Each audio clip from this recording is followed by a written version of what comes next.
تاریخ کی کتابوں میں یزید کی اولاد کے بارے میں جو روایات بیان کی جاتی ہیں ان کے مطابق یزید کے 14 بیٹے اور 4 لڑکیاں تھیں، لیکن کچھ روایات کے مطابق یزید کے 2 بیٹے اور 1 بیٹی تھی۔ لیکن اس بات پر تمام تاریخ دان متفق ہیں کہ یزید نے اپنے باپ کی طرح اپنی زندگی میں ہی اپنے بیٹے معاویہ ابن یزید کو اپنا جانشین نامزد کر دیا تھا،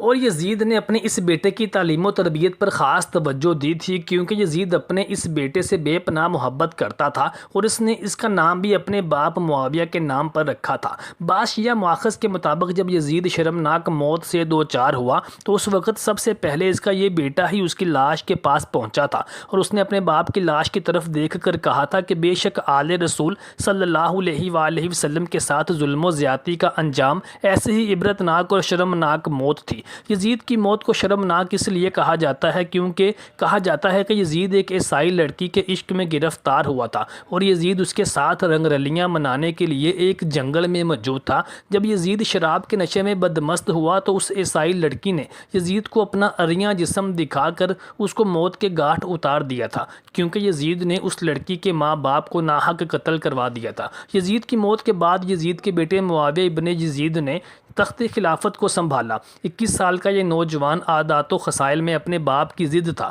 کچھ روایات کے مطابق اس کی عمر 21 سال سے بھی کم تھی، اور کچھ روایات کے مطابق یہ 27 سال کا نوجوان تھا۔ اس کے باپ یزید بن معاویہ نے چونکہ اس کی پرورش اس وقت کے ایک بہت ہی اچھے اور اعلیٰ پائے کے عالم دین شیخ عمر المقصوص سے کروائی تھی، وہ خود بھی محب اہل بیت تھا، اور عمر المقصوص جانتا تھا کہ یزید کا یہ بیٹا معاویہ آگے چل کر خلیفہ وقت بنے گا، چنانچہ اس نے یزید کے اس بیٹے کی تعلیم و تربیت میں کوئی کسر نہ چھوڑی، اور اس کو اسلامی تعلیمات سے اور شرعی احکامات سے روشناس کروایا، اور اس کو اہل بیت سلام اللہ علیہ اجمعین کی قدر و منزلت کے بارے میں، ان کے مقام کے بارے میں بتایا، اور اس کو اس بات کا درس بھی دیا کہ آل رسول صلی اللہ علیہ وآلہ وسلم سے محبت ہی ہمارے دین کی تکمیل کی بنیاد ہے، اور تمہارے باپ نے اہل بیت طہار کے ساتھ جو کچھ بھی کیا وہ بہت دردناک اور حرام فعل تھا۔ شیخ عمر المقصوص نے یزید کے بیٹے کو وہ تمام چیزیں سکھلائیں جو اس کو اپنے باپ یزید سے مختلف بناتی تھیں۔ یہی وجہ تھی کہ وہ اپنے باپ سے بالکل برعکس شخصیت کا حامل تھا۔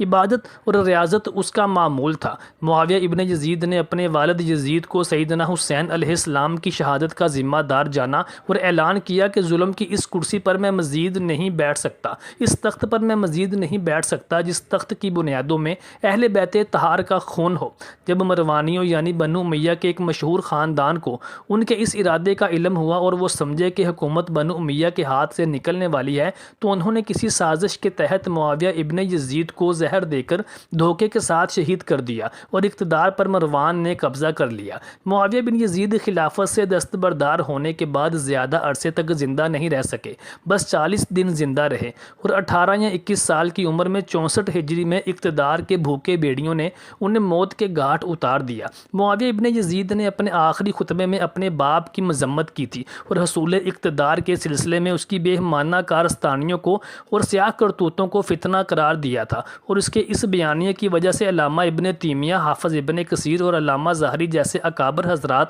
اسے ایک صالح مرد قرار دیتے ہیں۔ بہرحال جید علماء امت کا معاویہ کو مرد صالح قرار دینا اس کے حق میں ایک بہت بڑی شہادت ہے، کیونکہ اس نے واقع ہی اپنے باپ یزید بن معاویہ کی موت کے بعد اس کے تخت کو اور خلافت کو قبول کرنے سے انکار کر دیا تھا، اور اس کے ایک ایک فعل سے اور اس کے ایک ایک ظلم اور زیادتی پر احتجاج کیا تھا۔ معاویہ بن یزید کی موت کے بارے میں بعض راوی روایت کرتے ہیں کہ اس کی ماں نے ہی دھوکے کے ساتھ اس کو زہر دے کر مروا دیا تھا۔ معاویہ ابن یزید کی سب سے بڑی صالحیت یہ تھی کہ انہوں نے ڈنکے کی چوٹ پر حق کو حق کہا تھا اور باطل کو باطل ٹھہرایا۔ انہوں نے منوعاً قرآن مجید کے اس حکم پر عمل کیا، یعنی کسی قوم کی دشمنی تمہیں اس حد تک نہ پہنچا دے کہ تم عدل و انصاف کو ہی بھول جاؤ۔ عدل کرو، یہی تقویٰ کے سب سے زیادہ قریب تر ہے۔ محترم دوستو، یزید بدبخت نے امام علی مقام امام حسین علیہ السلام کے ساتھ جو سلوک کربلا کے میدان میں کیا تھا، دراصل وہ بنو امیہ اور بنو ہاشم ان دونوں خاندانوں کی آپسی رنجشیں اور خاندانی عداوت کا نتیجہ تھا۔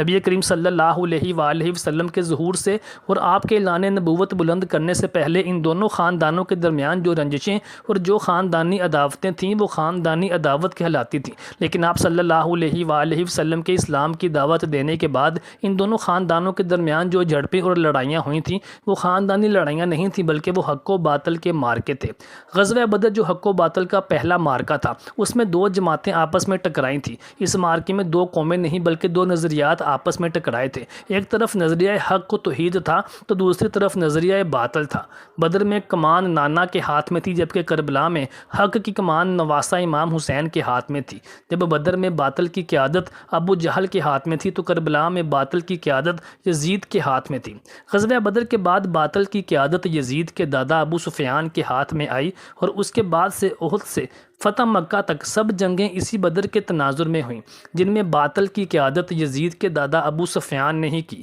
یہ محض دو خاندانوں کی لڑائی اور جنگ نہیں تھی بلکہ دو متحارب عقائد اور دو مختلف نظریات اور دو الگ الگ تصورات زندگی کے مابین حق و باطل کے مارکے تھے۔ غزوہ بدر میں جو مشرکین واصل جہنم ہوئے تھے ان میں سے ایک کثیر تعداد حضرت علی رضی اللہ تعالیٰ عنہ کے ہاتھوں جہنم واصل ہوئی تھی، اور یہی وجہ تھی کہ بنو امیہ حضرت علی رضی اللہ تعالیٰ عنہ کے ساتھ اس دشمنی کو ذاتی طور پر لیتے رہتے تھے، اور بنی امیہ اور بنو ہاشم کی آپسی دشمنی اور عداوتوں کو طول دینے میں اور مزید گہرا کرنے کا سبب بنی۔ اور علامہ مودودی کے مطابق بنو امیہ اور بنو ہاشم کی یہ خاندانی رنجشیں ہی آخرکار کربلا کے میدان تک جا پہنچیں جہاں پر یزید بدبخت نے امام حسین علیہ السلام اور ان کے خاندان کو شہید کروا دیا۔ اور جب امام حسین علیہ السلام کا سر اقدس یزید کے پاس پیش کیا گیا تو یزید نے جو جملے اپنے منہ سے ادا کیے وہ اس بات پر مہر ثابت کرتے ہیں کہ یزید نے امام حسین علیہ السلام اور ان کے خاندان پر جو مظالم ڈھائے تھے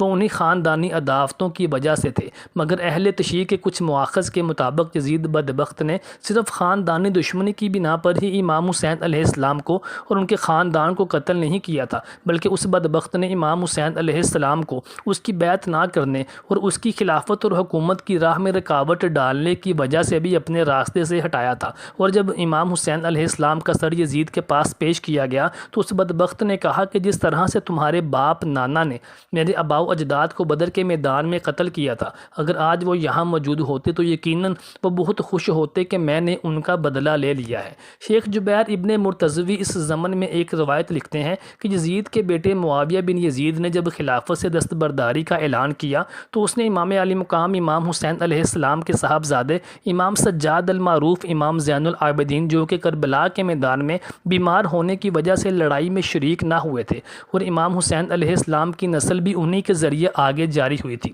معاویہ بن یزید نے خلافت سے دستبرداری سے پہلے امام علی مقام امام حسین علیہ السلام کے صاحبزادے امام سجاد علیہ السلام کو خط لکھا اور انہیں کہا کہ پوری روئے زمین پر آپ سے زیادہ خلافت کا اہل کوئی شخص نہیں ہے، اور میں خلافت کی اس کرسی پر مزید براجمان نہیں ہو سکتا کیونکہ میرے باپ نے آپ کے خاندان کے ساتھ ظلم و زیادتیوں کے پہاڑ توڑے ہیں اور جبر کے ساتھ خلافت کو اپنے قبضے میں لے لیا، جبکہ خلافت آپ کا ہی حق ہے۔ آپ آئیے اور خلافت کے اس منصب کو سنبھالیے۔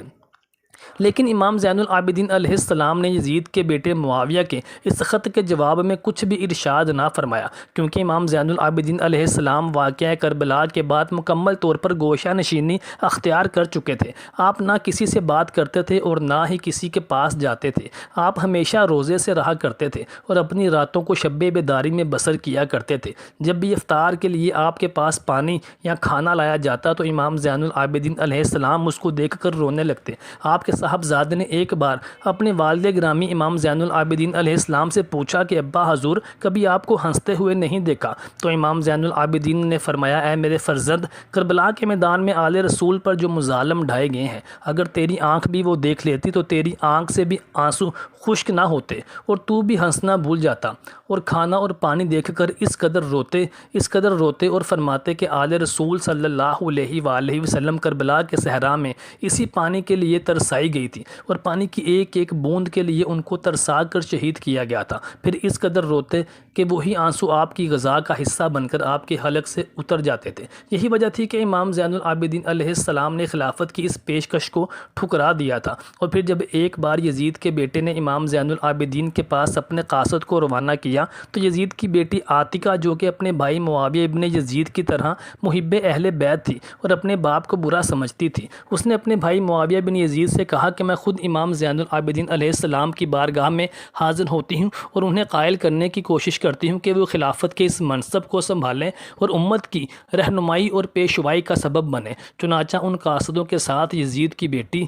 عاتقہ بنت یزید بھی امام زین العابدین علیہ السلام کی بارگاہ میں حاضر ہوئی اور اس نے امام زین العابدین علیہ السلام اور ان کے خاندان پر ہونے والے مظالم کا اور اپنے باپ کے ہاتھوں ڈھائے جانے والے ظلم و زیادتیوں پر بے حد پچھتاوے کا اظہار کیا اور امام زین العابدین علیہ السلام کے سامنے آہو گریہ کیا اور امام زین العابدین علیہ السلام کو قائل کرنے کی حتی الامکان کوشش کی، لیکن امام زین العابدین علیہ السلام نے اس کو یہ کہہ کر بھیج دیا کہ مجھے اس عہدے کی یا اس منصب کی کوئی ضرورت نہیں ہے۔ محترم ساتھیوں، آپ سے گزارش ہے کہ کمنٹ سیکشن میں اپنی رائے سے آگاہ ضرور کیجیے گا۔